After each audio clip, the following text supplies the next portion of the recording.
causas y consecuencias de la Primera Guerra Mundial. La Primera Guerra Mundial, también denominada la Gran Guerra, fue uno de los conflictos más mortíferos de la historia. Él preparó el terreno para otra guerra mundial solo 20 años después. La Gran Guerra, un conflicto por tierra, aire y mar, fue tan terrible que dejó más de 8 millones de víctimas militares y 6,6 millones de víctimas civiles. Murieron casi el 60% de las personas que lucharon. Muchas más desaparecieron o resultaron heridas, en solo 4 años entre 1914 y 1918. La Primera Guerra Mundial cambió los conflictos bélicos modernos, convirtiéndose en uno de los más letales en la historia mundial. Las causas de la Gran Guerra. La Primera Guerra Mundial tuvo diversas causas, pero sus raíces se encuentran en una compleja red de alianzas entre las potencias europeas.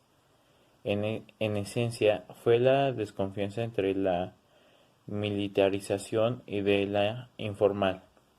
Triple Entente: Gran Bretaña, Francia y Rusia. Y la secreta Triple Alianza: Alemania, el Imperio Austrohúngaro e Italia. Los actores más poderosos: Gran Bretaña, Rusia y Alemania. Gobernaban imperios coloniales mundiales que querían expandir y proteger. A lo largo del siglo XIX, consolidaron y su poder y protegieron forjando alianzas entre potencias europeas. En julio de 1914, las tensiones entre la Triple Entente, también conocida como los Aliados, y la Triple Alianza, también denominada Potencias Centrales, escalaron tras el asesinato del archiduque Francisco Fernando, heredero al trono de Austria-Hungría, por parte de un nacionalista serbio bosnio durante su visita a Sarajevo. Austria-Hungría culpó a Serbia por el ataque. Rusia respaldó a su aliado Serbia cuando Austria-Hungría declaró la guerra a Serbia un mes después de sus aliados intervinieron y el continente entró en guerra. Hola, mi nombre es Yanelin Janitz Ortega Castrejón y yo voy a hablar sobre los avances tecnológicos que hubo en la Primera Guerra Mundial. La Primera Guerra Mundial tuvo lugar entre julio de 1914 y en noviembre de 1918, y que entre todas esas cosas le costó la vida a 9 millones de combatientes, que de los 65,8 millones que participaron en esos conflictos armados. Esos trágicos enfrentamientos estuvieron acompañados de una enorme actividad tecnológica. La batalla no solo se liberaba en los campos de batalla, sino también en los centros de investigación, ya que trataban de crear nuevas armas o nuevas estrategias o defensas para obtener una ventaja en la guerra, y que pues se vería muchos avances notables en diversos ámbitos. Uno de los primeros avances, si podríamos decirlo así, fue el ataque que le pone fin a el tanque que le pone fin a las trincheras. Inicialmente se denominaron como buques de tierra, ya que surgió tras el auge del automóvil, que unos años antes se convirtió en una poderosa forma de combatir las guerras de trinchera, en las que ya que las ametralladoras pues ya causaban estragos. También otro avance pues fueron las lanzallamas y los gases venenosos. Las lanzallamas ya habían sido utilizadas en siglos atrás, pero pues este concepto sería aprovechado primero por los alemanes con un diseño de lanzallamas un poco más moderno. Y otro avance pues también fue las trazadoras y la guerra aérea. Pues como lo dije anteriormente, las ametralladoras ya eran un elemento clásico pues, de las batallas a esas alturas, pero su efectividad, sobre todo en ataques nocturnos, era muy limitado, ya que era casi imposible ver dónde se disparaba. Y las empezaron a mejorar con la invención de balas trazadoras. Esas se metían un material inflamable que dejaba un registro fluorescente, o sea, pues en las noches pues no se veía, y por eso inventaron eso. Y pues la artillería fue desde luego la cosa mayor de las bajas de la Primera Guerra Mundial. También hubo muchos avances médicos e industriales. Esos avances Fue un armamento que también se produjo en el terreno de la medicina, pues el enorme número de heridos hacía que el tratamiento de ellos fuera más necesario y limitado. Muchas de las lesiones pues necesitaban aparatos de rayos X, pero pues, tradicionalmente estas máquinas tenían un tamaño. Soy María Teresa y voy a hablar sobre la Gran Depresión. Miércoles 23 de octubre de 1929. Se desploman los precios en New York. Jueves negro. La gente en la bolsa de valores, en lugar de comprar, quería vender. El presidente Charles Michel de National City Bank saca bonos corporativos o acciones creando el compre ahora y pague después. El acceso al crédito era facilísimo y todo el mundo se endeudaba. La Reserva Federal en 1922 bajó los tipos de intereses a niveles históricamente bajos. En la bolsa solo invertían los expertos y se recomendaba como un mercado competitivo, dirigiéndose a la oferta y demanda, y el mercado se volvió especulativo. El mundo se endeudaba comprando acciones, pedía dinero prestado a intereses bajos. Se recuperaban pronto de la deuda, recuperaban el dinero invertido y salían ganando. Se hacía 1 a 10, es decir, invertían una suma 10 veces superior a la capital real. El exceso de demanda provocó que los valores crecieran sin control. El precio de las acciones empezó a inflar, alejándose de los valores reales, y Paul Warburg avisó sobre la burbuja que se había creado, generando que se avecinara una gran depresión. Nadie lo quiso escuchar. El mercado se volvió volátil, el malestar aumentaba. Ya el miércoles 23 de octubre de 1929, la bolsa social se desplomó sufriendo un gran golpe al bajar en una sola sesión al 7%. Las cotizaciones de las acciones iban cayendo y se desató una furia vendedora. En pocos minutos se vendían por 1 millón de títulos, se ofrecían paquetes de acciones a 1/3 de su valor y sin encontrar comprador. Los agentes de la bolsa pedían desesperados garantías para aquellos títulos que con anterioridad se habían comprado a crédito, pero obvio nadie podía cubrirlos. Hubo suicidios. Tirándose de los edificios de los rascacielos, el pánico fue gigante. Los jefes se reunieron por la tarde para intentar solucionar la situación. Thomas W. Lamont, como representantes inyectaron los llamados blue chips. El multimillonario John Rockefeller inyectó cantidades de dinero muy fuertes y la bolsa comenzó a subir. Una intervención de valores de gente poderosa.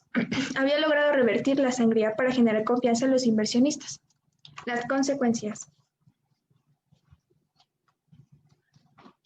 La bolsa de valores descendió más que ninguna otra jornada en la historia de New York. Continuaron hasta el mes de enero.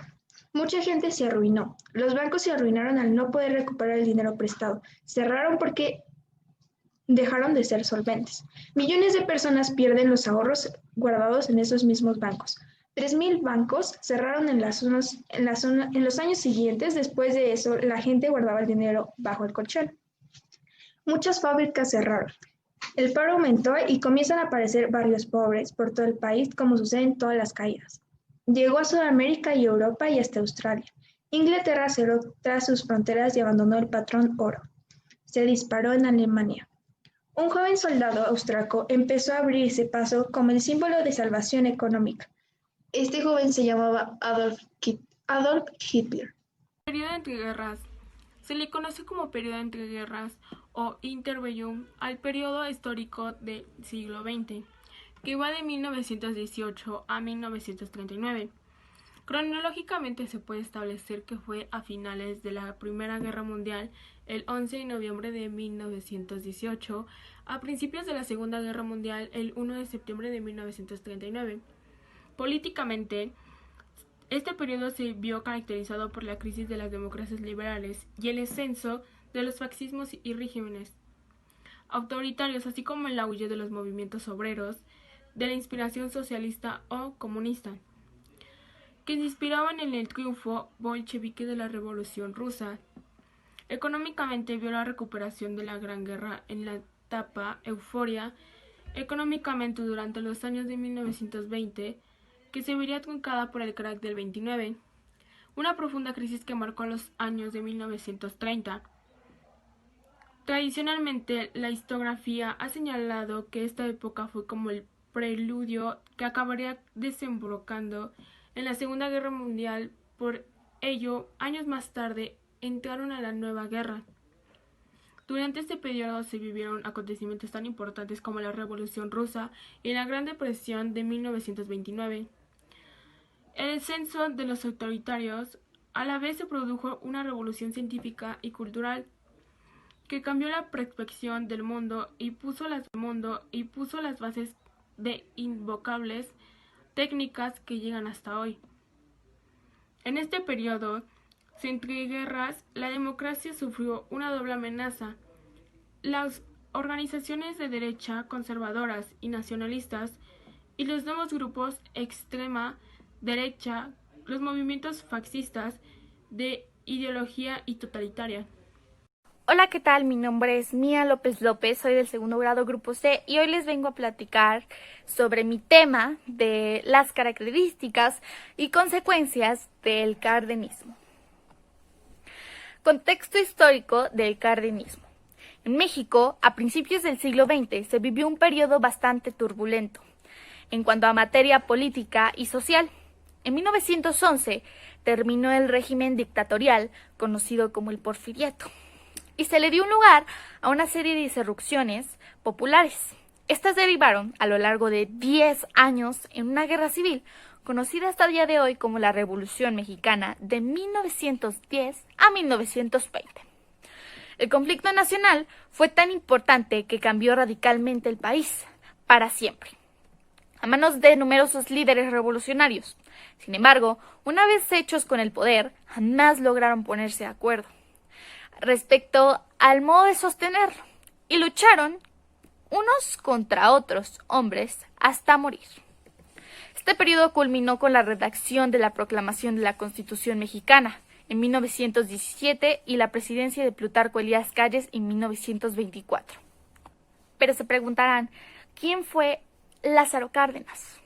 Nacido en Michoacán, México, Lázaro Cárdenas del Río fue un militar y estadista que participó en la Revolución Mexicana bajo el mando de Martín Castejón.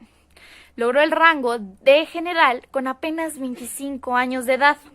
Ocupó distintos cargos públicos como gobernador de Michoacán en 1928 y 1930, secretario de Gobernación del presidente Pascual Ortiz Rubio en 1931 y finalmente como partido nacional revolucionario en 1930 y 1931.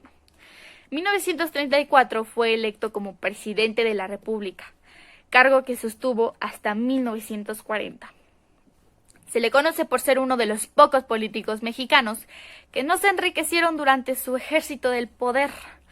Tras servir como secretario de Defensa en 1945, se retiró a una modesta casa cerca del lago Pátzcuaro. Allí dedicó el resto de su vida en trabajo social, tanto educativo como agrario, hasta su muerte por cáncer en 1970. La economía en el cardenismo. El cardenismo se caracterizó por ser un gobierno nacionalista y de izquierdas. Creía que un Estado fuerte capaz de profundizar las reivindicaciones populares que habían motivado a la lucha armada durante la época revolucionaria. La economía en este sentido construía una de sus principales preocupaciones. Durante el cardenismo se nacionalizaron diversas empresas extranjeras, entre ellas petroleras y las de ferrocarriles. Además, se modificó la ley agraria, se ampliaron las carreteras y aumentó un gasto público, representando así casi un 40% de la economía. Muchos de estos cambios significaron tocar poderosos intereses, por lo que el Estado contó con el apoyo del Ejército Nacional, de los sectores populares, tanto trabajadores y campesinos, y curiosamente con el de la Iglesia.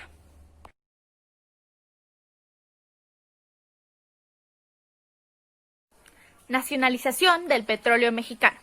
Una de las medidas más arriesgadas del cardenismo fue arrebatarle a los estadounidenses y británicos el control del crudo mexicano, asignándoselo al Estado. Esto causó no pocas tensiones internacionales, especialmente con Gran Bretaña, país que amenazó con bloquear a México en represalia. Fue así que creó Petroleros Mexicanos, Pemex, Una floreciente industria hidrocarbúrica que, a pesar de las empresas privadas, procuraron llevarse del todo posible y no dejarle nada al Estado con lo que pudiese trabajar. Sin embargo, el advenimiento de la Segunda Guerra Mundial permitió que los intereses estadounidenses consideraran prioritaria la cooperación con México. Con tal de contar con una venta estable del petróleo, eso no evitó que continuaran las enormes fricciones internacionales. Forma agraria mexicana. La agricultura mexicana a inicios del siglo tenía aún la huella de la sociedad colonial, en la cual provenía, pero después de las modificaciones introducidas por Cárdenas, no volvió a ser la misma. El reparto de las tierras cultivables en el norte del país, como había prometido en su momento Emiliano Zapata, alcanzó la cifra de 18 millones de hectáreas. Y durante el cardenismo, así no solo se saldó con una deuda social histórica, sino que también se conformaron pequeñas unidades productivas. De esta manera, el Estado apoyó movimientos rurales, revolucionarios como el movimiento agrarista, el asalto de las tierras en el norte de Baja California. Además, introdujo ayudas económicas para los campesinos. Por otro lado, el establecimiento de escuelas rurales permitió ofrecer a niños y jóvenes el conocimiento necesario para formar centros agropecuarios productivos. Creación de ejidos campesinos. El cardenismo creó un número importante de ejidos campesinos, aunque estos ejidos no fueron unidades económicamente relevantes hasta mucho después. El nivel de vida de la clase campesina mejoró casi inmediatamente. Hay que considerar que el balance de exportaciones de México se había visto muy perjudicado con la Gran Depresión, y recién durante los primeros años del cardenismo empezó a levantarse nuevamente.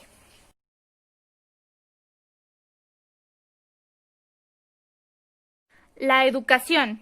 El gobierno implementó un modelo educativo abiertamente dirigido a una educación laica, en abierto combate contra el fanatismo y los prejuicios. Este nuevo modelo educativo se le denominó socialista. Reflejaba una idea de país más moderna, justa y equitativa. Su foco estuvo en lo agrario, como motor de riquezas, así como en la industrialización de las ciudades. El cardenismo repartió libros a los alumnos de escuelas rurales y urbanas, con enfoques radicalmente distintos de la educación colonizada anterior, en la que se imponían modelos raciales de blancura y catolicismo. Los nuevos libros visibilizaban a los niños con piel oscura y ojos negros, a menudo de viviendas rurales y de recursos ilimitados. El Plan Sexenal. Este fue el nombre del plan principal del gobierno de Cárdenas, basado en el distanciamiento de las políticas del gobierno anterior, de Plutarco Elías Calles. Se enfocaba en brindar apoyo a los movimientos sindicales para impulsar el crecimiento agrario, industrial y urbano en México. Su nombre proviene del periodo del gobierno, un sexenio, 6 meses. Y la promesa de Cárdenas le hacía al pueblo de ejecutar todas las medidas en su tiempo de mandato. Legado del cardenismo. El reparto de tierras durante el cardenismo fue mayor de la historia de México. En la historia de México resalta como un modelo alternativo de satisfacción de demandas populares, rurales y obreras. Sin embargo, el gobierno siguiente de 1940 a 1946 se frenó paulatinamente hasta lograr revertirlo. En muchos casos, al volver a engerenar las tierras, se deshicieron de enormes avances de Cárdenas contra el latifundio. Pero, ¿qué es el latifundio? El latifundio es una explotación agraria de grandes dimensiones, usualmente de la propiedad privada y con un rendimiento productivo inferior, a lo que se permite la tierra de baja capitalización y precaria de mano de obra. Las consideraciones respecto a las dimensiones mínimas que tiene un latifundio, no obstante, pueden variar de acuerdo a la región y a la cultura. Uno de los grandes reproches del cardenismo es que a pesar de haber insistido en instalar un modelo de país nacionalista y moderno, al abandonar el poder, México no se parecía en nada a lo prometido. Por otro lado, su anticlericalismo y prédica socialista le granjearon muchos detractores.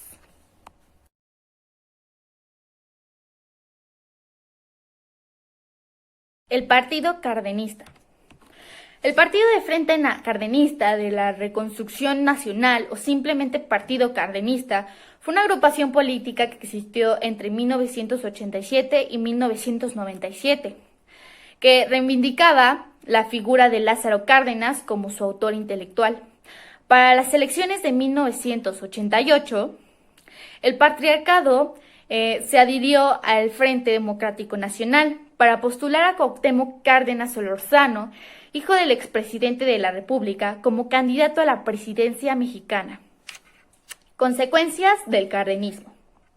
Desde los primeros días del gobierno, presidido por el general Lázaro Cárdenas del Río, presintiéndose no solamente la ruptura del callismo y el cardenismo, sino también los excesos agravios que siempre acompañan a los cambios políticos de las personas y sistemas. La República se demostró sobresaltada y así en ocasiones anteriores los sucesos conexivos a la renovación de los poderes eran considerados como connaturales. Y tales cambios, y además no dejaban de ofrecer ventajas nacionales en 1934. La opinión nacional se entregó más a la espera de males que bienes. A la atmósfera general del país, ya cargada con las especulaciones del entorno y la educación socialista, se agregaron los negros prestigios a propósito de la marcha oficial hacia rumbos que no eran precisamente constitucionales y al efecto de las camisas rojas de Garrido Canaval.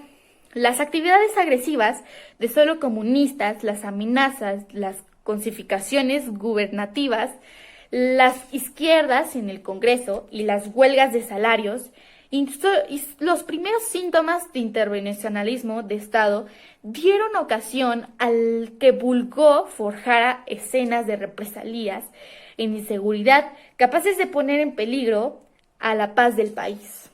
Además, el propio presidente dio un lugar a muchas figuraciones fanáticas del vulgo, porque si se da a un lado todo lo oficial se presentó encaminado a establecer una parcialidad clasicista presidencial.